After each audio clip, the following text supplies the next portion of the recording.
Good evening and welcome. It's Tuesday, November 12th. We have a lot of news that we're following in the US as well as the African continent to get through today.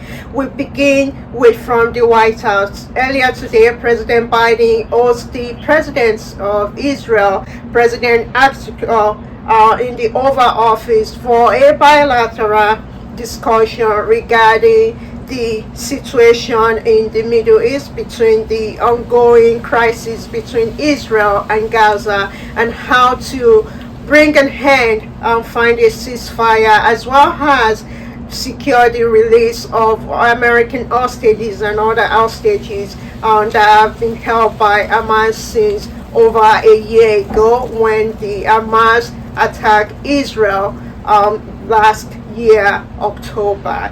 This afternoon, President Biden also hosts the President of Indonesia, President Prabowo, in the Oval Office, along with the Indonesia delegation that participated in a bilateral meeting with President Biden and senior Biden-Harris administration officials, including the National Security Advisor Jake Sullivan was present at that meeting. Of course, their bilateral meeting comes ahead of the APEC summit that will take place this week, that President Biden will travel at the end of this week on Thursday to travel to Peru to participate at the event. Other nations also will participate in the summit.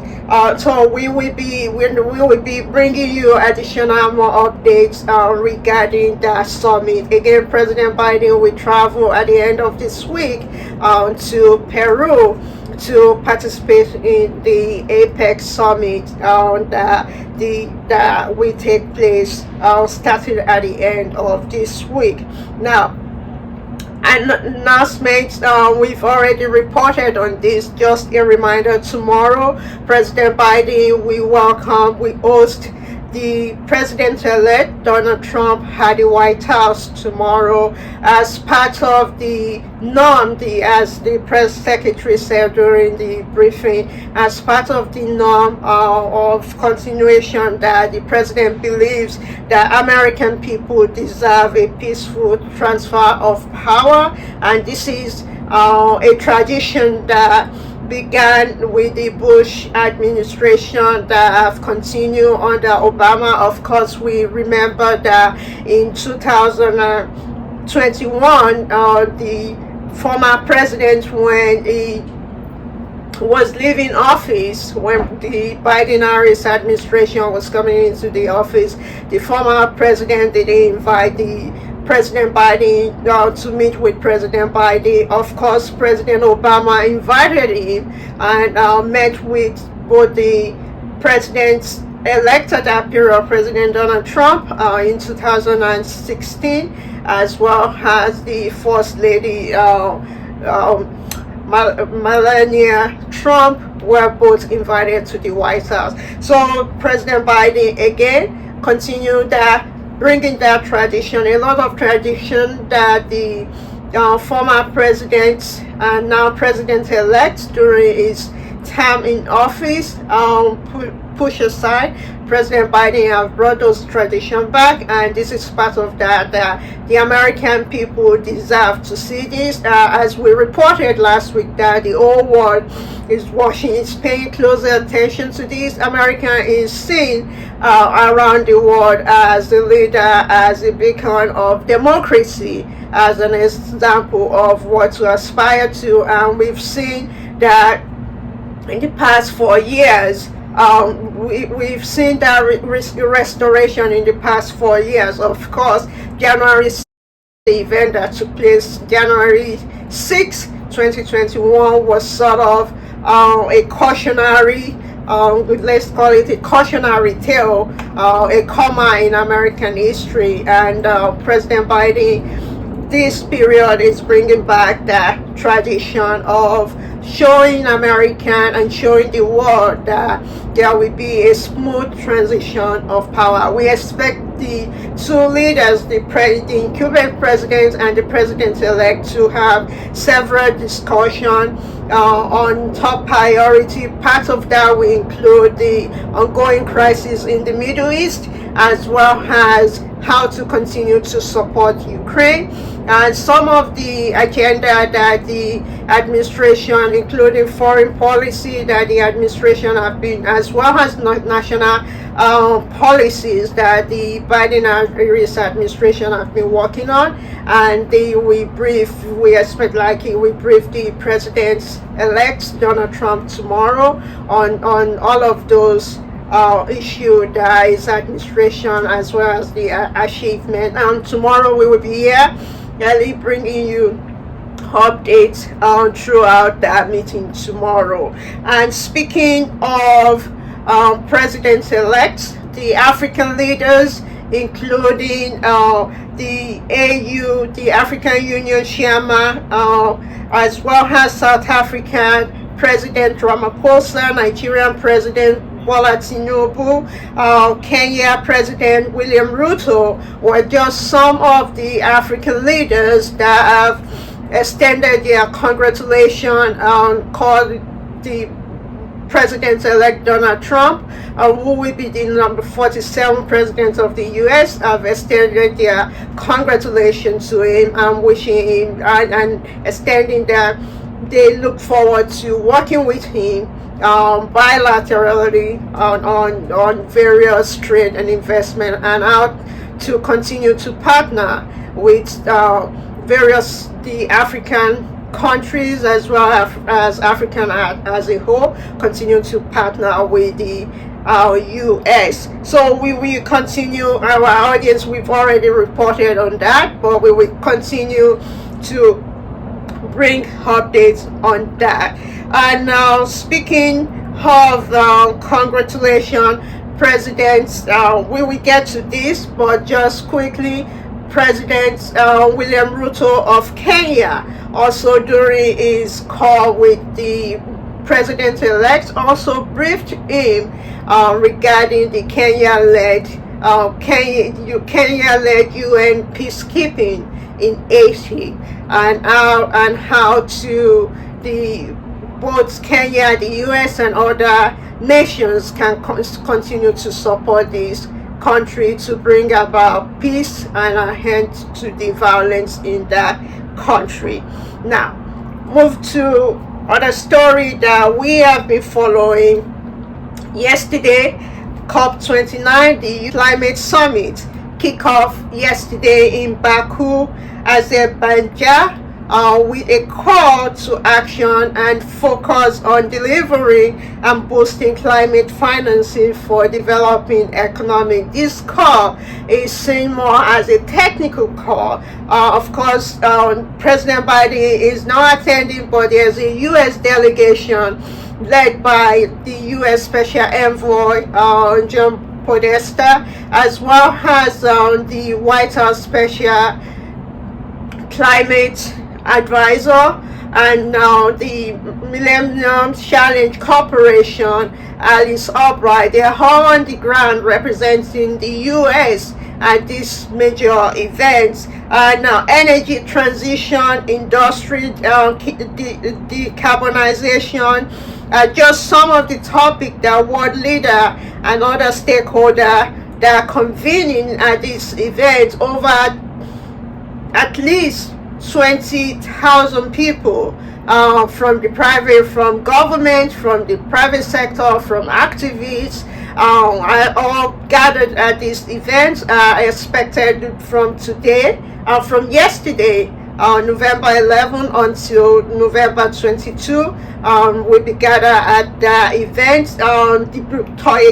Talking this summit especially is considered, as I mentioned, a technical summit to talk about how to increase the boost the climate financing and actually come up with a concrete measure that the developing countries are asking. In the past year has been asking for more financing, given some of the devastation that we are seeing from the effect of the weather of climate crisis around the globe. We will bring you more updates about this throughout this week. So just wanted to put that out there that this already kicked off yesterday, and this is a story that we have been writing about, including carbon markets. That the U.S. also supports renewable energy, and we will continue to bring you all of those updates throughout this week. And speaking of another event that we're following in South Africa, the U.S. government, Prosper Africa, is joining the participating in an African event, Africa Tech Festival that is taking place in Cape Town, South Africa this week. And as part of the digital transformation with Africa strategy, the U.S. government announced that its Tech for Trade Alliance. The U.S. government announced a pharmaceutical tracing pilot as part of its Tech for Trade Alliance during the events today in participating in the Africa Tech Festival. We will have more updates about that. That information came about this afternoon, so we're still getting additional more updates, and we will bring you more updates in the newsletter, as well as most likely tomorrow we will bring you more additional updates on that. Now, moving to Botswana, with the inauguration of the new president of presidents, Duma Boko, took place over the weekend. The U.S. delegation led by the U.S. ambassador to Botswana also participated in that event. A lot of African leaders also attended that event. As we already reported, it was a peaceful election and a smooth transition. And the President Boko is the 6th president of Botswana, and he has already started he's putting in place a new parliament member, and among the 6 that he has put in place right now, 3 of them are youth. And in fact, one ministry that he announced is a new ministry of child welfare and basic education that will be led by Minister Nono Gafela Mokoka. This is the first time that that they are creating this new ministry.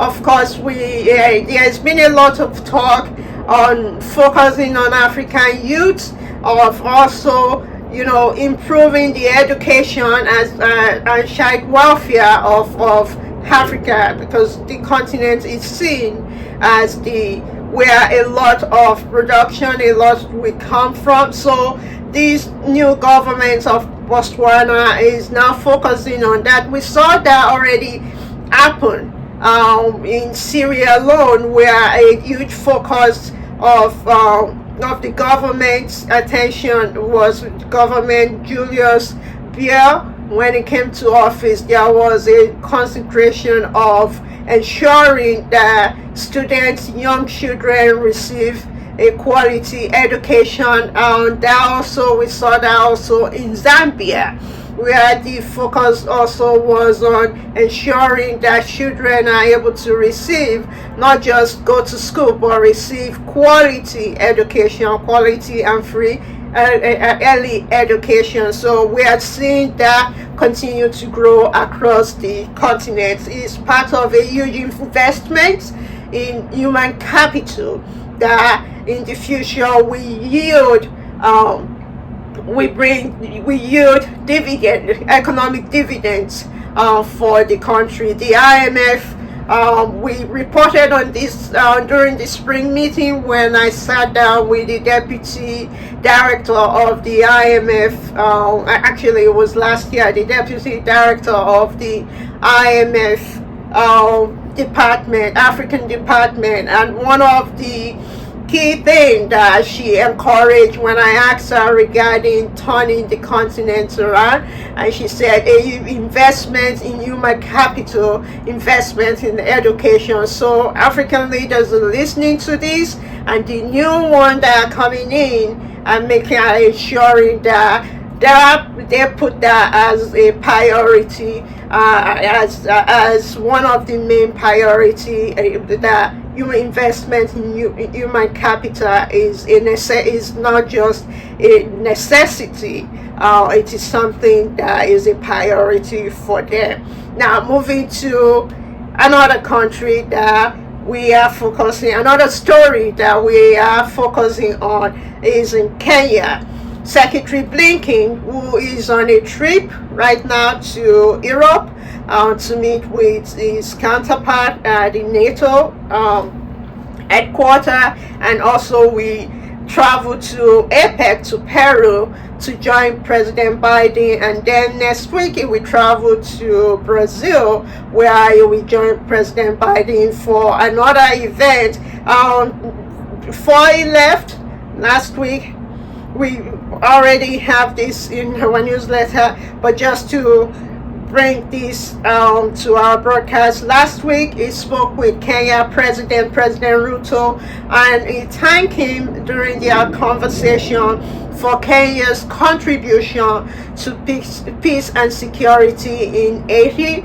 We've reported about this. The Haiti previous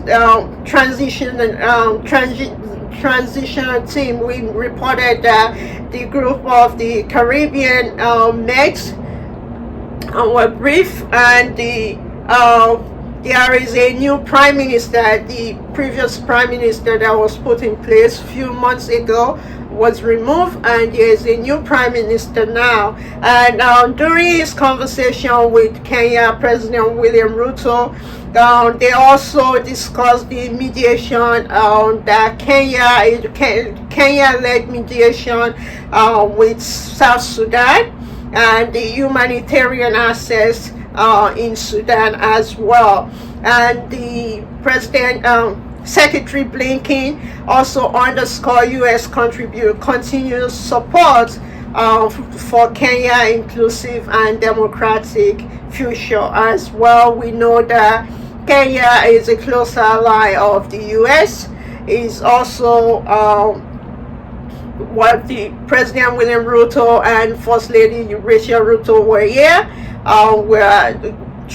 were welcome here and hosted for a state visit earlier this year. So, and speaking of U.S. and Kenya relationship, President Ruto, I mentioned this earlier, that President Ruto spoke with President-elect Donald Trump to congratulate him on winning the election, and they discussed mutual interest, including trade, investment, security, good governance, and also the Kenya UN-led mission to Haiti, and how to continue to cooperate and work together. President Ruto also announced that the government will start a nationwide livestock vaccination program against diseases. This will begin in January of next year, January 2025, with the hope that, with the aim that we help prevent animal diseases and thus secure the international market for livestock product. We've reported on this that Kenya and the U.S. Continue negotiation on bilateral trade strategy, as well as on the AGOA program. So of course, we help improve that talk as well. Now, moving to another story that we are following, Nigerian Foreign Minister Yusuf Toga met with his counterpart from Egypt, Abdelati, and held a productive bilateral talk on advancing collaboration on trade, investments, agriculture, health, alongside as well as joint efforts on counter-terrorism and addressing regional challenges across the African continent. Now, we've been talking about election. Mauritius Prime Minister Prabowo,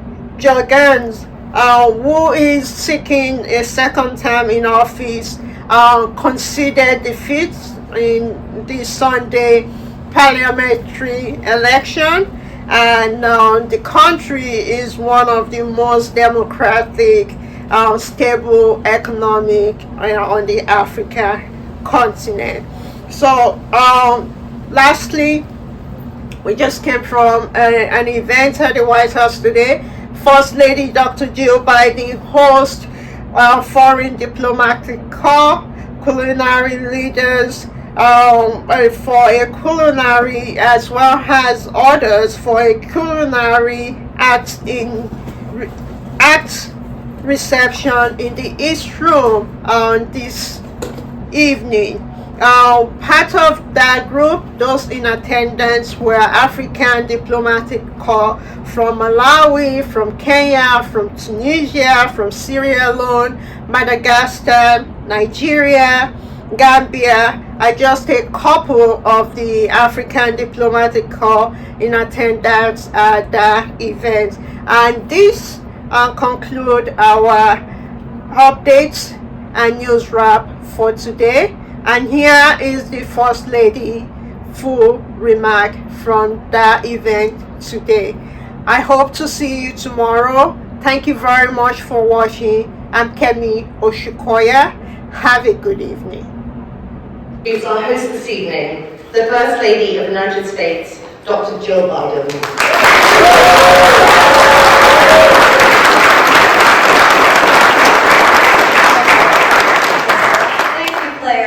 You and everyone at the foundation are continuing James Beard's legacy. Bringing incredible food to more people and celebrating the chefs who make it. And Ethan, you have been an incredible leader, incredible. And, not just in these last few years at the State Department, but over your 3 decades of service. And as anyone who's met you knows, and as we all just saw, you light up every room that you walk into and you bring us joy. So thank you for that.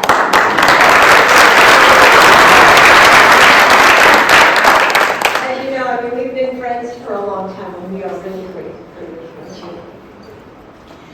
And I know we have so many other friends here. People like Robert Irvine, who has brought comfort to so many military families. Thank you. So to everyone here, welcome to the White House. Food is love. It's my sisters and me bursting into my grandma's house in South Jersey every Sunday as pots of sauce simmered on her stove. It's my mother, always putting fresh flowers on the table, picked from her garden, even if we were just, as we always actually were, eating fish sticks. And it's my Italian-American family teaching me to never waste an opportunity to invite more people to the table. So when we share a meal, that love fills the air around us, and opens our hearts to friendships old and new. And that's true in the United States, and it's true around the world.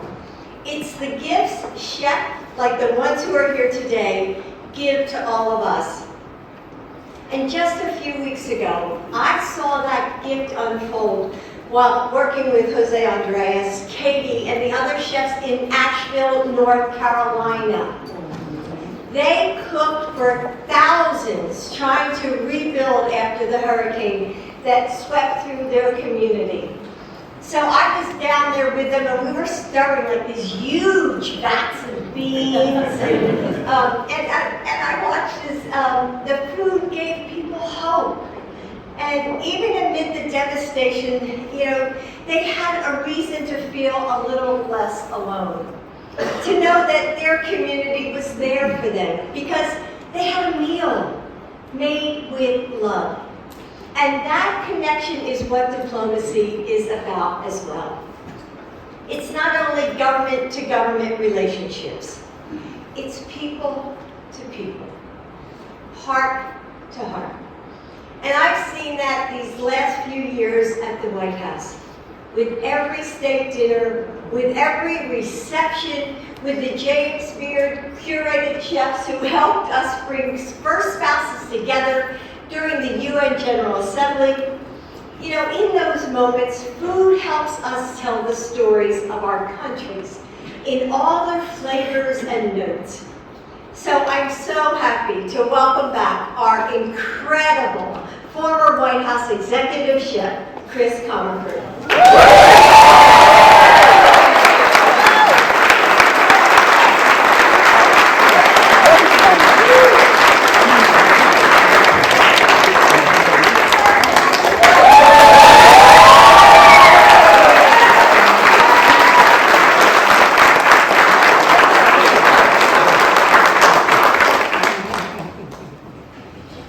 So Chris, you've helped so many first families weave together diplomacy and food. And Joe and I are so grateful that we got to be a part of your time here. And Chris once said about cooking, in America, we play jazz. And that's what our American Culinary Corps does in their kitchens. You show the world who we are as Americans in all our precious differences and infinite similarities. You innovate and you improvise. You discover new rhythms and perfect your own special techniques, bringing together the cultures and communities that make this country great. And in some ways, that's what the Diplomatic Corps does too. You bring to our shore pieces of your homes, your favorite traditions, the history and hope of your nations, and of course, the foods that hold the memories of generations past. As you work across borders and oceans, those pieces join together to make something new, something that can only happen when we understand each other, opening up the possibilities of the world. And in those moments of wonder, we find the common ground on which our future can be built. It's been the honor of my lifetime to serve as First Lady and do that work alongside you. And as Joe and I begin our final months here, I know we will see so many of you again as we continue to build our tomorrows together. With all of my heart and on behalf of my husband, thank you for helping us reach toward the safe and peaceful world we all dream of. And let us keep coming together, side by side at our shared table, with understanding and open hearts, savoring every moment and all the love they hold. Thank you. God bless you. Thanks for being here.